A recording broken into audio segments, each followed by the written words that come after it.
বাংলাদেশে ইসকনের সবাই ভালো আছে বলে জানিয়েছেন ইসকনের কেন্দ্রীয় আধ্যাত্মিক নেতা ও ভারতের মুখপাত্র দেবশঙ্কর বিষ্ণু দাস।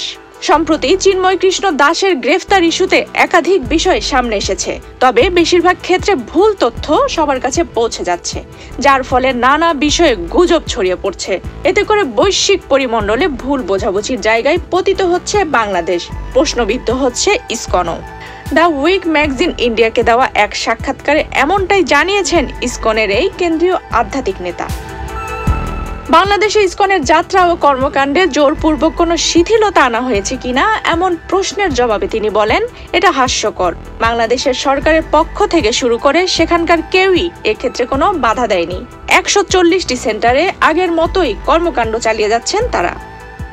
বাংলাদেশে কথিত সংখ্যালঘু নির্যাতন ইস্যু নিয়ে বৈশ্বিক হিন্দু সম্প্রদায়ের করণীয় সম্পর্ক জানতে চাইলে দেবশঙ্কর বলেন, সামাজিক যোগাযোগ মাধ্যমের বদৌলতে এখন অপতথ্য খুব দ্রুত ছড়ায়, তবে মূলধারার গণমাধ্যমকে খবর বা তথ্য প্রচারে আরও সতর্ক থাকতে হবে। প্রতিটি দেশের অভ্যন্তরীণ নিজস্ব আইন আছে, আমরা নিয়মগুলোর প্রতি শ্রদ্ধাশীল, তাই বৈশ্বিক হিন্দু সম্প্রদায়কে এই বিষয়ে মনে রাখতে হবে।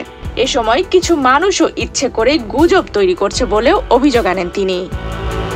চিন্ময়ের পরিচয় নিয়ে প্রচলিত একটি ধারণার সুস্পষ্ট ব্যাখ্যা দেন দেবশঙ্কর। তিনি জানান, চিন্ময় প্রায় 6 মাস আগে ইসকন থেকে বহিষ্কৃত হন।